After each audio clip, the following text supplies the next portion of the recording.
O tabaco mata mais de 5 milhões de pessoas por ano no mundo, segundo a Organização Mundial da Saúde.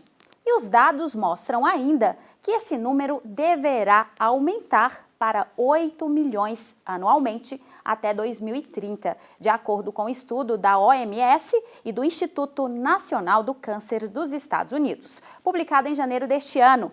Esse será um dos temas dessa edição do 2022, O Brasil que Queremos, que está começando agora.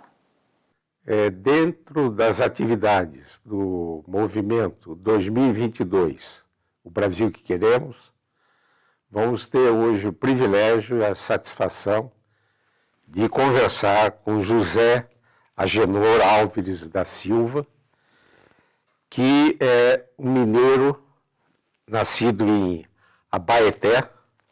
Ele é bioquímico e sanitarista. Ele foi ministro da Saúde durante 2006 e 2007 e sua vida foi marcada por grandes contribuições para a saúde pública.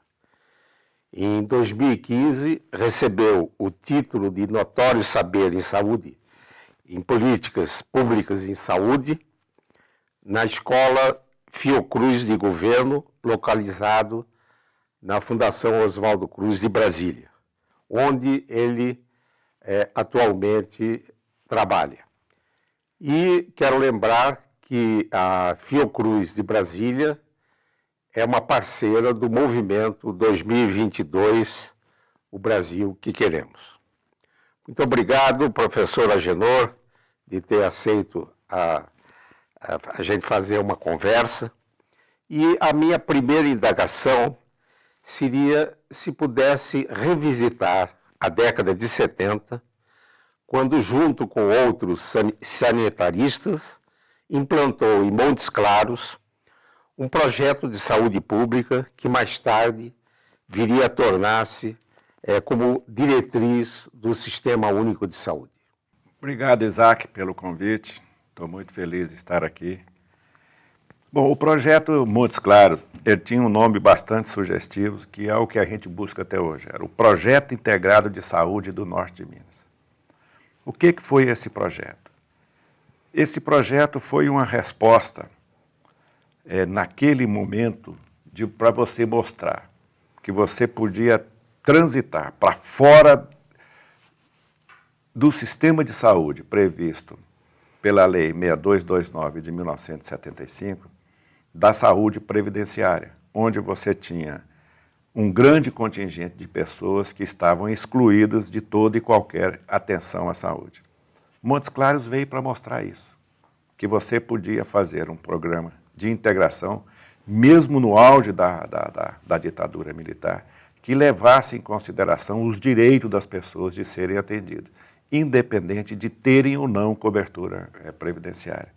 Então, o projeto Montes Claros ele trouxe essa marca foi o principal. Paralelamente a isso, ele teve algumas outras características que foram marcantes. Uma delas, e que a gente destacava muito, e que até hoje também é destacado, é a questão da natureza de gestão participativa. Você discutia toda a gestão do projeto de maneira bastante participativa, de maneira bastante ampla, dentro do projeto e para fora do projeto.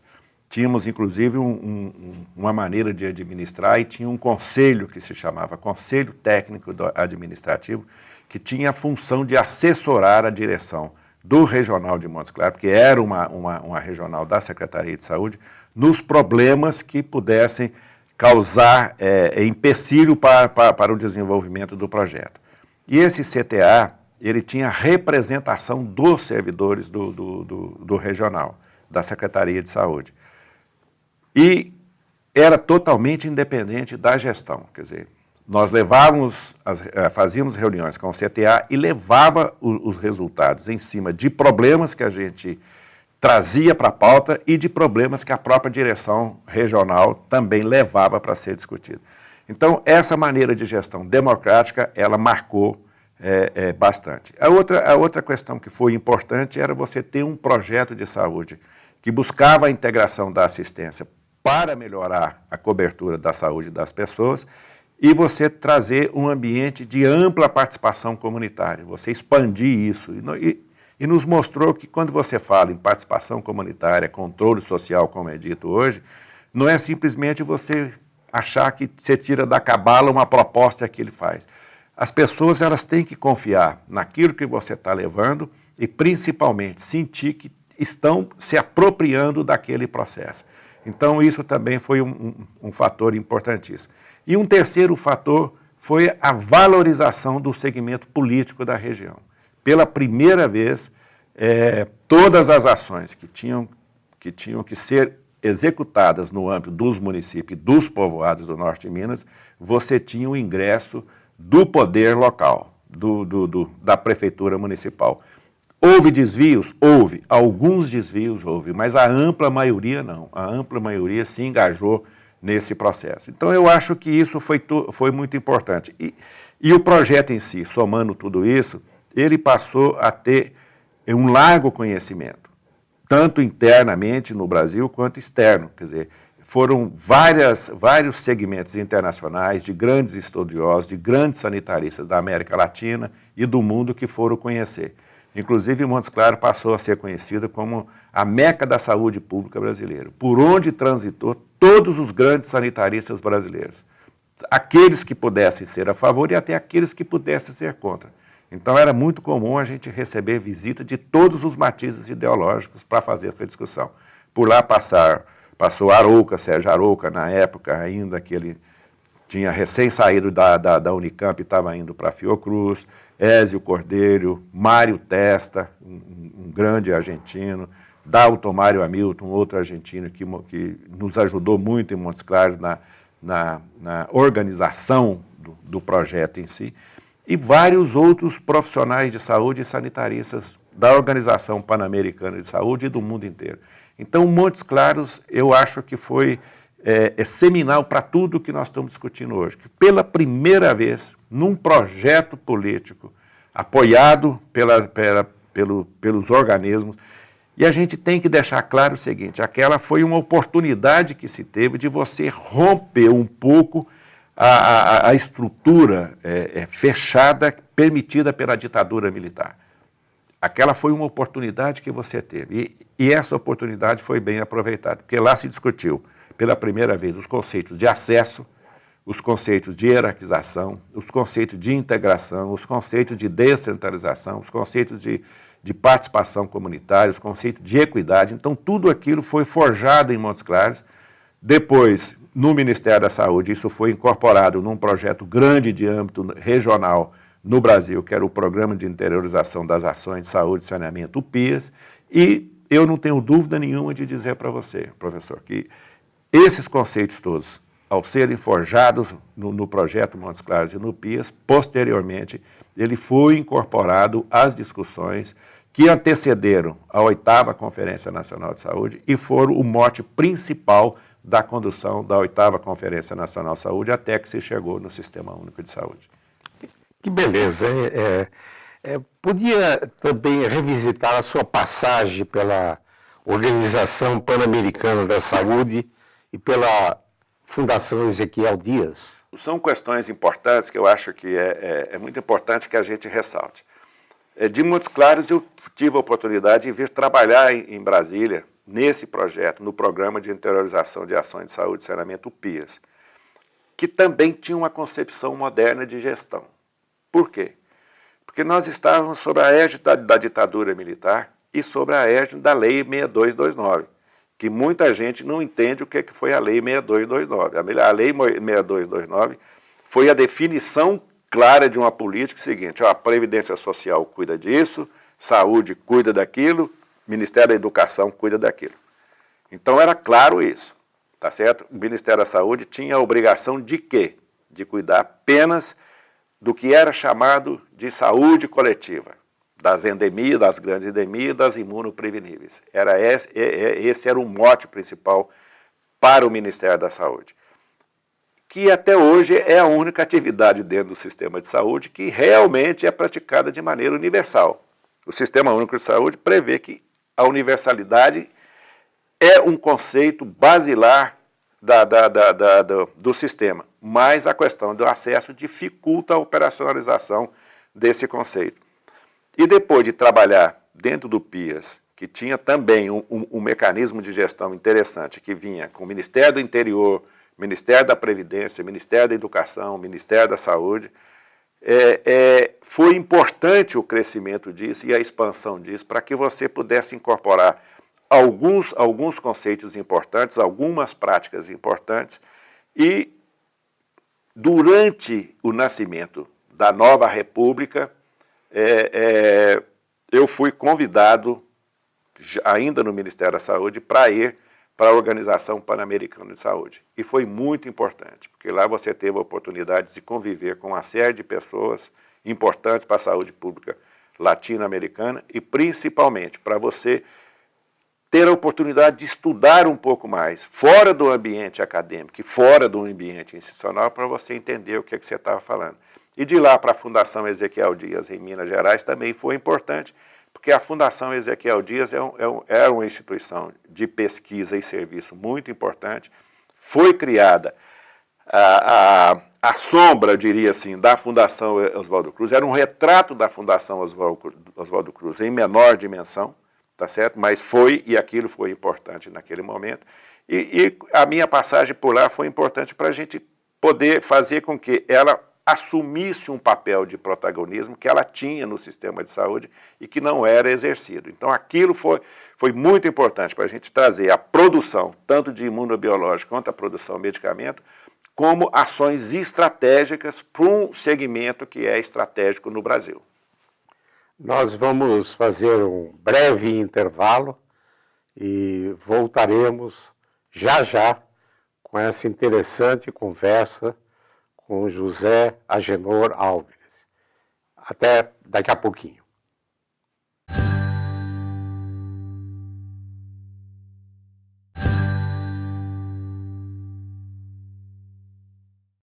Estamos de volta com a conversa com José Agenor Álvares da Silva. Permita-me chamá-lo de Agenor. Perfeito.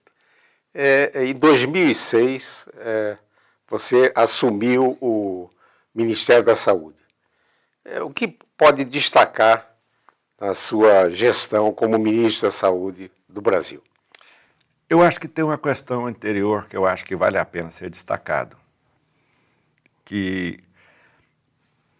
Primeiro é o seguinte, eu sou servidor de carreira do Ministério. Quando eu cheguei em Brasília, no final da década de 80, eu fiz um concurso para o Ministério, fui aprovado. E a minha vida toda foi dentro do Ministério da Saúde. Eu ocupei todos os cargos técnicos no Ministério da Saúde. Eu costumo dizer e ressaltar, com muito orgulho, que eu comecei no Ministério da Saúde na simplicidade do subsolo e saí no glamour da cobertura. E em todas as funções que eu ocupei no Ministério da Saúde, só teve um critério para ocupação. Foi a minha responsabilidade profissional, associado, claro, à ética e ao compromisso com o serviço público. Quando houve a primeira crise no governo Lula a respeito do mensalão, o PMDB foi chamado a participar do governo do presidente Lula e foi chamado para o Ministério da Saúde. Para o Ministério da Saúde foi indicado o deputado Saraiva Felipe. O deputado Saraiva Felipe é um grande amigo meu de muitos anos. Nós trabalhamos juntos em Montes Claros, nós começamos juntos em Montes Claros. Eu cheguei lá um ano antes que ele, depois eu saí, ele assumiu a função de diretor regional, quando o Francisco Machado, o Chicão, veio para Brasília coordenar o PIAS. E ele convidou-me para ir para fazer a função de secretário executivo do Ministério da Saúde. E aquilo, para mim, professor Isaac, foi um aprendizado. Porque quando você está nas funções técnicas, você tem uma visão de mundo diferente. E o importante quando você ocupa um cargo de relevância é você trazer essa visão de mundo e achar que essa visão de mundo ela pode ser adaptada dentro de uma visão de gestão, digamos assim, superior. Então aquilo para mim foi um aprendizado. E eu fui para a Secretaria Executiva e nós fizemos grandes avanços nesse processo do Ministério. Mas principalmente Foi uma situação complicada, porque estava em pleno mensalão, na discussão do mensalão. Tentativas de impeachment do presidente, proposta que ele não deveria se recandidatar, você se lembra bem daquela situação. O deputado Saraiva Felipe, ministro Saraiva Felipe, resolveu sair para quê? Para ser candidato à reeleição a deputado federal por Minas Gerais. E o presidente Lula chamou-me e me pediu para que eu o ajudasse por, no máximo 2 semanas até que ele resolvesse a situação. Eu me coloquei à disposição, claro, independente de ser petista ou não, eu tinha votado sempre no presidente Lula e achei que eu devia ter essa obrigação com a nação e com ele. Se era um homem que teve o meu voto, por que não trabalhar com ele? E ele me fez uma pergunta interessante. Fez uma brincadeira, muito no estilo dele, e me fez uma pergunta interessante. Ele brincou, não, porque a questão é a seguinte, todo mundo reclama que o PT demora muito a resolver as questões e tudo tem que ser reunião. E não é assim, porque você é do PMDB, não é? Eu falei, não, senhor. Ele falou, como? Você não é do PMDB? Eu falei, não, presidente, eu sou servidor de carreira do Ministério da Saúde, na época, há 30 anos, e esse é o meu patrimônio. E esse patrimônio eu não perco em hipótese alguma. Ele me olhou e falou assim, então tá bom, eu quero que você me ajude por umas 2 semanas aí. Eu falei, perfeitamente. E me nomeou como interino. E eu achei estranho que eu passei a ser muito recebido por ele. Ele falava comigo, eu não vou te trocar, eu não quero te trocar. Eu falei, presidente, o senhor fica à vontade, eu não vou criar nenhum problema para Vossa Excelência. Até que um dia ele chamou-me e falou, olha, estou te nomeando. Eu falei, tá bom. O senhor pensou bem? Ele falou, pensei. Eu acho que o nome é você. Vocês estão tranquilos, vocês estão trabalhando, está cuidando bem das questões lá, tinha estourado a questão do sanguessuga, vocês estão conseguindo fazer e tal. E foi de novo, Isaac, um grande aprendizado, porque a gente avançou em algumas questões. Tanto naquilo que era de importância para a própria coordenação do sistema, quando nós criamos, junto com os estados e municípios, uma nova maneira de gestão dos recursos que repassavam. Só que tem um detalhe que a gente aprende e que é interessante a gente avaliar. A burocracia é voraz. A necessidade de você preservar os seus domínios em relação à repercussão disso nos serviços de saúde que nós estamos falando aqui é impressionante. Na época, havia mais ou menos o que nós chamávamos de caixinhas de financiamento. O que são as caixinhas? São as representações de recursos que o Ministério tinha em função dos programas verticais que repercutiam nos estados e municípios. Vamos acabar com isso? Vamos acabar com isso. Acabamos. 10 anos depois, tinha mais caixinha do que tinha na época que você acabou. Então, aquilo que foi um grande avanço se tornou, de novo, um grande problema. Então, assim, a gente melhorou muito a questão da gestão dos recursos. E isso era para quê? Era para que você pudesse, de alguma forma, dar flexibilidade para o gestor. Porque era muito difícil o gestor, que se por um acaso esgotasse os recursos da hanseníase, por exemplo, se ele utilizasse recursos da tuberculose, ele era punido por isso.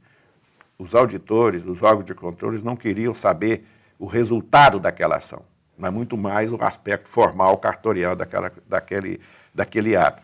Então, isso foi muito importante. E, em outros campos também, nós fizemos várias questões importantes. Incorporamos algumas vacinas, melhoramos muito o sistema de imunização que tinha no Ministério da Saúde. Tudo isso num processo muito intenso de participação interna. Eu até brincava com os colegas, brincava com o presidente, que eu me sentia muito à vontade, porque eu tinha 1000 periscópios no Ministério da Saúde, porque os servidores pensavam, não, se esse der errado, nós também estaremos dando uma demonstração de estarmos errados. Então, nós temos que ajudar. E teve situações de eu receber alertas, cuidado com isso, cuidado com aquilo, presta atenção nisso, presta atenção naquilo. E uma das grandes questões que eu acho que foi uma ajuda muito grande foi a discussão que nós tivemos, principalmente com as indústrias farmacêuticas, em relação a algumas ações sobre questão de medicamento. Nós introduzimos o chamado coeficiente de ajuste de preço de medicamentos, que era uma regra que tinha e que persiste até hoje, de que toda compra governamental deveria ser feita em cima de uma regra de determinação de preço que implicasse num desconto para o Estado, o município e o governo federal. Isso foi importante, foi importante. Você reduziu os preços de medicamento ali. Isso foi importante por quê? Pela diferença de preço que as indústrias praticavam. O preço em São Paulo era menor que no Amapá, por exemplo, por causa da demanda que era bem menor. E um outro processo importante foi, que eu destaco também, muito importante entre outras, foi a negociação com a indústria farmacêutica em relação aos antirretrovirais. Os custos muito altos, e nós conseguimos fazer uma redução até que se chegou ao momento de você fazer o licenciamento compulsório de um dos medicamentos, que estava com preço exorbitante, e a indústria, o laboratório farmacêutico, o fabricante, estava intransigente na questão de não abaixar o preço. Nós ficamos um ano em negociação, chegamos a um ponto de ter que fazer a redução. Aí você pode perguntar o seguinte: por que você não fez? Porque exatamente foi o momento de mudança no governo. Isso já era março e o presidente já tinha decidido, em função das injunções políticas, de substituir o ministro da Saúde. E eu pensei o seguinte, mais uma vez, aquilo que eu te falei, o meu patrimônio é outro. Então eu pensei, eu não vou fazer um ato de oportunismo político, eu não preciso de oportunismo político. Eu não preciso de ser lembrado por quem fez o licenciamento compulsório, por quem quebrou a patente. Eu quero ser lembrado por ter conduzido a minha vida dentro do mesmo patamar de coerência e ética do tempo todo.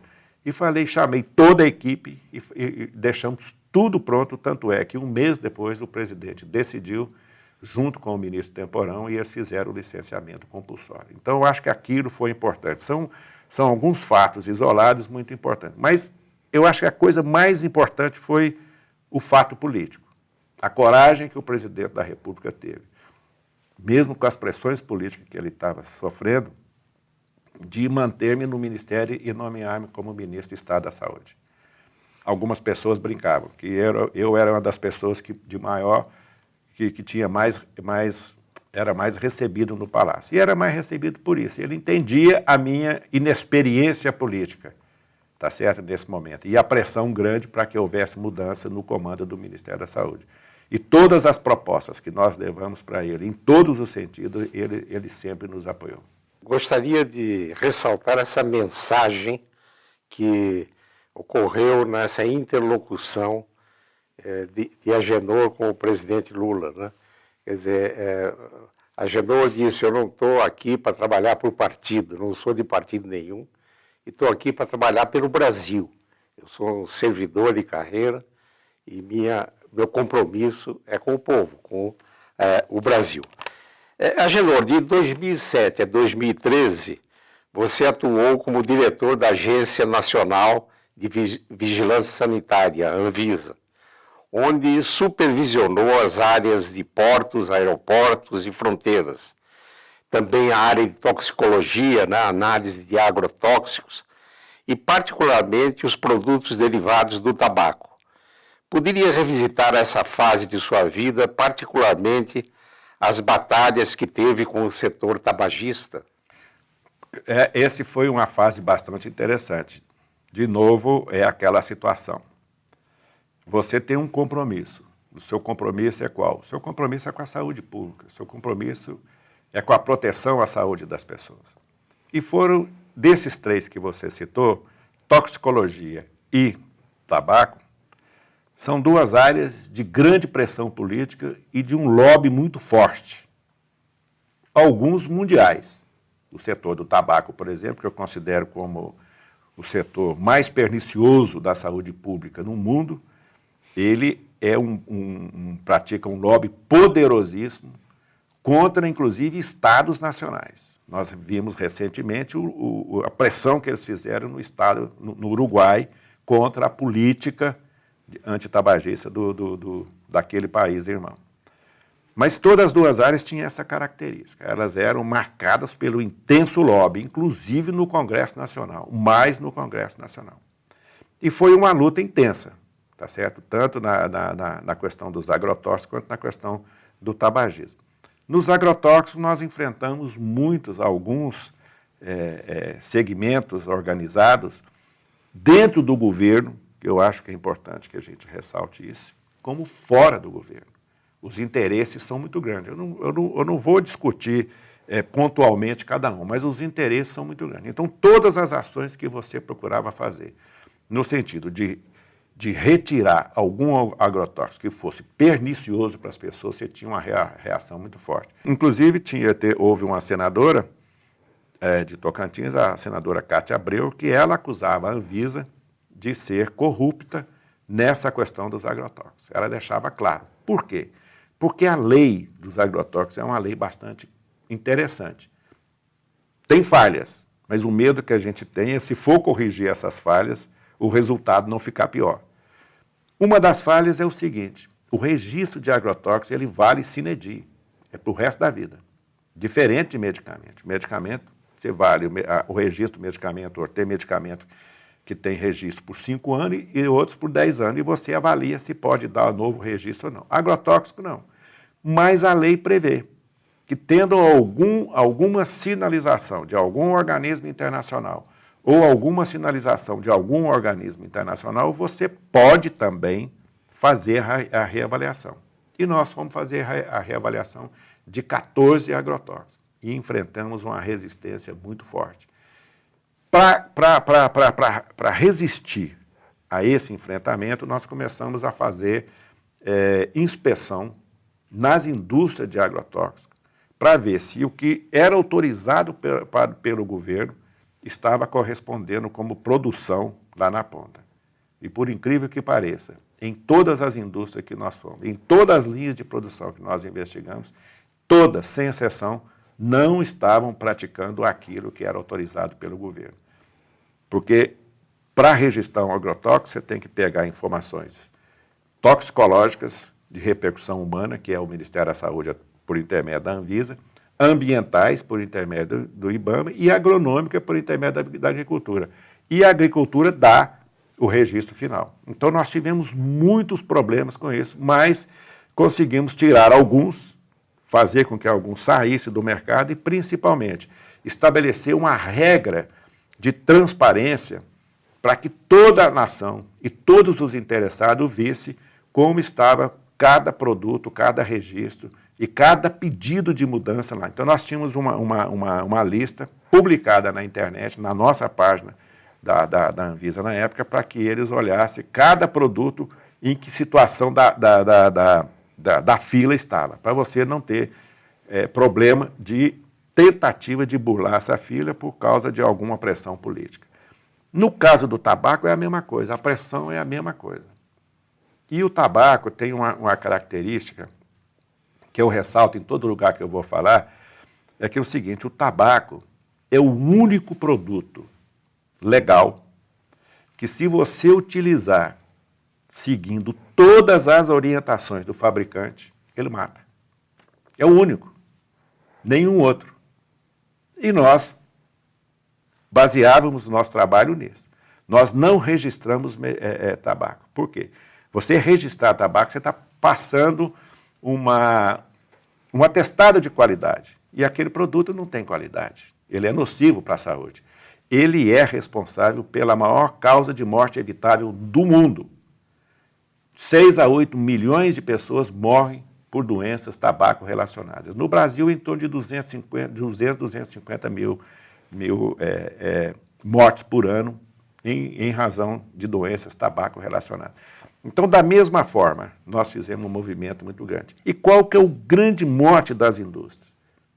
São os aditivos que eles colocam na fabricação do cigarro. Por quê? Porque alguns aditivos eles têm a função de mascarar o gosto ruim da nicotina. E aquilo serve para fidelizar principalmente crianças e adolescentes, que ao fumar, não sentindo o gosto da nicotina, ele passa a ser dependente, porque é um erro que a gente pensa que tabagismo, fumar, é um hábito, não é hábito, não é vício, aquilo é uma dependência. E qual que era o grande problema que a gente tinha? Era de mostrar que esses aditivos eles podiam auxiliar na iniciação do adolescente e da criança. Depois quando chegasse mais tarde, ele já estava dependente, aí ele mudaria de produto e não haveria nenhum problema. Esse foi o grande enfrentamento que nós tivemos. Na reunião da diretoria colegiada, quando foi discutir esse projeto de banir os aditivos, eu fui o relator. Infelizmente, eu perdi por 4-1 num colégio de 5. Mas os 4 diretores acharam por bem que deveriam constituir um grupo de trabalho para analisar o problema das substâncias que compõem o tabaco. Nesse meio tempo, o que aconteceu? A indústria do tabaco, aliás, a CNI, a Confederação Nacional da Indústria, entrou com uma ação questionando a legalidade da regulamentação da Anvisa. O Supremo, a ministra Rosa Weber, aceitou, e já tem mais ou menos uns 4 ou 5 anos que esse processo está pendente no Supremo para ser analisado. Em novembro do ano passado, num congresso de vigilância sanitária, eu fui entrevistado por um colega jornalista e ele me perguntou qual que era a minha expectativa, porque no dia seguinte estava na pauta. Eu falei, eu não sei quando vai sair a entrevista, mas eu quero que você destaque que eu tenho certeza e aposto contigo que você quiser, brinquei com ele, que não entra na pauta. E não entrou na pauta. Você pode falar assim, é a função do lobby? Não sei se é em função do lobby, mas não entrou na pauta. Então, esses 2 temas são temas importantíssimos. A questão do agrotóxico, ele traz o veneno para a mesa de todos nós.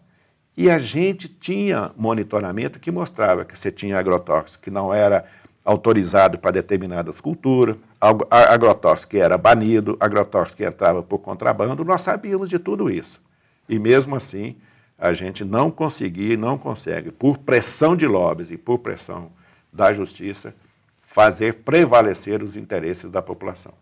E nessas questões eu sempre me lembro, professor Isaac, de uma fala de um ex-diretor-geral da Organização Mundial da Saúde, um dinamarquês, chamava Halfdan Mahler, que ele falava, o que interessa são as pessoas.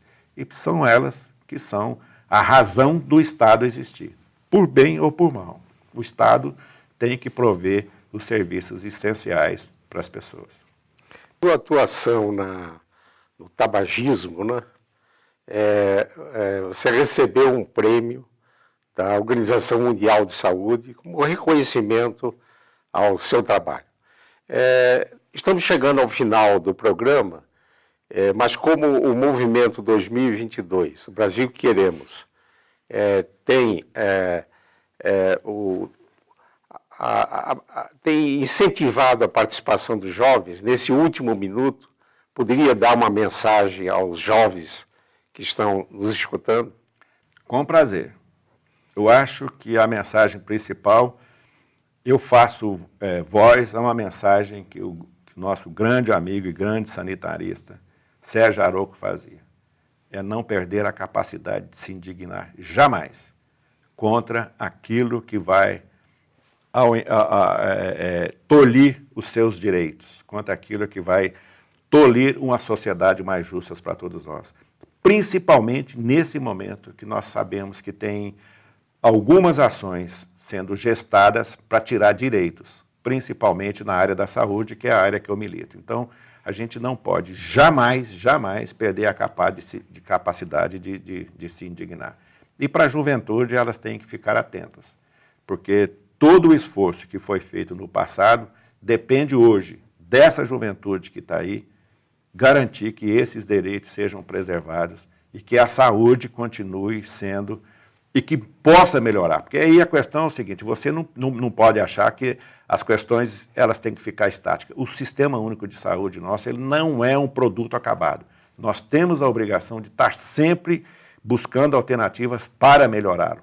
E a juventude de hoje tem que ficar atenta para isso. E a atenção que ele tem que ter, no meu entendimento, é sempre ter a capacidade de se indignar. Por quê? Porque a luta entre aqueles que são dignos e aqueles que são indignos, é fácil a gente perceber quem é que pode levar a vantagem se os que são dignos realmente se acomodarem. Eu lembro uma frase de Oswaldo Cruz, que dizia, não esmorecer para não desmerecer. É verdade. Agenor, muito obrigado por estar conosco nessa conversa e voltaremos com outra entrevista numa próxima oportunidade. Você acabou de assistir à entrevista que o sanitarista José Agenor Álvares da Silva concedeu ao 2022 O Brasil que Queremos, que é apresentado pelo professor emérito da Universidade de Brasília, Isaac Reutemann. Essa edição já está terminando. Se você quiser mandar sugestões de pauta ou críticas para esse programa, escreva para 2022brasil@gmail.com. Até mais!